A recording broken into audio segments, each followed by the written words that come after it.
நாளிலும் கர்த்தர் கூட பேசும்படியே கொடுத்த வசனங்களுக்கு 19ஆம் அதிகாரம் 29 38 வரை வாசிக்கும் பொழுது இயேசு கிறிஸ்து பவனி செல்கின்றதை, கழுதையின் மேலே ஏறி பவனி சென்றதை குறித்து நாம் வாசிக்கின்றோம். இயேசு கிறிஸ்து ஒலிவுமலை எனப்பட்ட மலையின் அருகான பெத்தானியா என்ற ஊருக்கு சமீபத்து வரும் பொழுது தம்முடைய சீசரில் 2 பேரை நோக்கி சொல்கின்றார், உங்களுக்கு எதிரே இருக்கிற கிராமத்துக்கு போங்க. அதில் பிரவேசிக்கும் போது ஒரு மனுஷரில் ஒருவனும் ஒரு காலும் ஏறிடாத கழுதை குட்டியை நீங்கள் கட்டியிருக்க காண்பீங்க, அதை அவிழ்த்து கொண்டு வாங்க அப்படின்னு சொல்கிறாங்க. ஏசப்பா, அதை ஏன் அவிழ்க்கிறீங்க அப்படின்னு சொல்லி யாராவது உங்களிடத்துல கேட்டால் அது ஆண்டவருக்கு வேணும் அப்படின்னு சொல்லி சொல்லுங்க அப்படின்னு சொல்லி சொல்கிறாரு ஏசப்பா.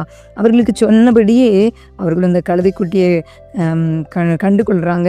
அவிழ்க்கும் போது அதற்கு உடையவர்கள் சொல்கிறாங்க, ஏன் அவிழ்க்கிறீங்க அப்படின்னு சொல்லி கேட்குறாங்க. உடனே அந்த கழுதை குட்டியை அவிழ்க்க அனுப்பப்பட்டவங்க சொல்கிறாங்க, அது ஆண்டவருக்கு வேண்டும் அப்படின்னு சொல்லி சொல்லும் பொழுது இயேசுவின் இடத்துல அந்த கழுதை குட்டியை கொண்டு வர்றாங்க. அவிழ்த்து தங்கள் வஸ்திரங்களே கொண்டு வரும் பொழுது வழிகளில் எல்லாம் வஸ்திரங்களே அதன் மேல் போட்டு இயேசு அதன் மேலே ஏற்றாங்க. அவர் போகையில் வழியில் வஸ்திரங்களை விரிக்கிறாங்க. சில பேர் மரக்கிளைகளை தரித்து வழியில் பரப்புறாங்க. ஒலிவமலையின் அடிவாரத்துக்கு சமீபமாக வரும்போது திரளான ஜனங்கள் கூட்டமாக வர்றாங்க.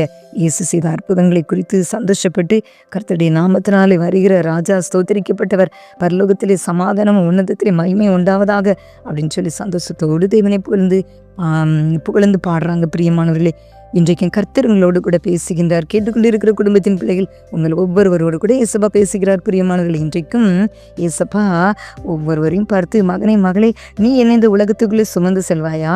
என் அன்பை பற்றி சொல்வாயா? இருளில் வாழ்ந்து கொண்டிருக்கிற என்னை பற்றி தெரியாத மக்களுக்கு நான் நல்லவர், பாவங்களை மன்னிக்கிறவர், ரட்சிப்பை தருகிறவர், பரிசுத்தப்படுத்துகிறவர், வாழ வைக்கிறவர் அப்படின்னு சொல்லி நீ இந்த உலகத்துக்கு என்னுடைய அன்பை பற்றி சொல்லும் ஒரு கழுதையாக, என்னை சுமந்து செல்லும் ஒரு கழுதையாக என்னை ஏற்றுக்கொள்வாயா மகனே மகளே என்று சொல்லி இன்றைக்கு கர்த்தர் உங்களோடு கூட பேசுகின்றார். இயேசப்பா, பிரியமானவர்களே, நீங்களும் கூட ஒரு கழுதை குட்டியாக உங்களை அர்ப்பணிப்பீர்களா? இயேசு கேட்கின்றார், ஒரு கழுதை குட்டியாக மகனே மகளே நீ உன்னை அர்ப்பணிப்பாயா?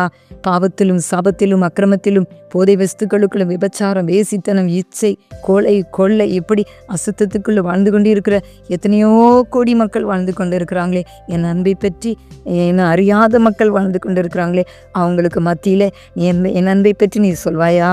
ஒரு கழுதை குட்டியாக நீனை சுமப்பாயா என்று சொல்லி இன்றைக்கு உங்களை பார்த்து கர்த்தர் இயேசு கிறிஸ்து பேசுகின்றார். உங்களோடு கூட இடைபடுகின்றார். பிரியமானவர்களே, அப்படி நாம் சொல்லும் பொழுது, பாவத்தில் வாழ்கின்ற மக்களுக்கு இயேசுவின் அன்பை பற்றி சொல்லும் பொழுது அவர்களையும் பாவத்திலிருந்து கர்த்தர் மீட்டெடுப்பாரே.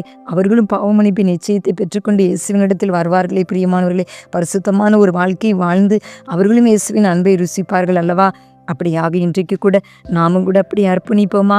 கேட்டுக்கொண்டிருக்கிற குடும்பத்தின் பிள்ளைகள், நீங்களும் கூட கர்த்தர் நல்லவர், ஏசப்பா நல்லவர் என்பதை உங்கள் வாழ்க்கையிலே நீங்கள், ஏசப்பா உங்களை ரட்சித்தாரே, உங்கள் குடும்பத்தை நடத்தினாரே, உங்கள் குடும்பத்தின் நபரை ரட்சித்தாரே, குடிப்பழக்கத்திலிருந்து போதை வஸ்துக்களிலிருந்து நீங்கள் ஏசப்பாடத்தில் ஜெபிக்கும் போது அந்த ஜெபத்தை கேட்டு ஏசப்பா ரட்சித்தார் அல்லவா? அதே போல் நீங்களும் கூட மற்றவர்களுக்கு சொல்லும் பொழுது இப்படிப்பட்ட பாவத்துக்களை வாழ்ந்து கொண்டிருக்கிற மக்கள் ரட்சிக்கப்படுவாங்க இல்லையா?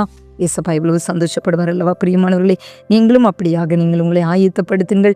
ஏசப்பாவை சுமந்து செல்லும் ஒரு கழுதையாக உங்களையும் அர்ப்பணித்துக் கொள்ளுங்கள். கர்த்தரின் நாமத்தினாலே வருகிறவர் ஸ்தோத்திரிக்கப்பட்டவர், உன்னதத்திலே ஓசனா என்று கூட நீங்களும் கூட அனுதினமும் நீங்கள் குடும்பத்திலே நீங்கள் ஆர்ப்பரித்து பாடி துதி செய்யுங்கள். உங்கள் குடும்பத்திலே ஜெபங்களை ஏறிடுங்கள்.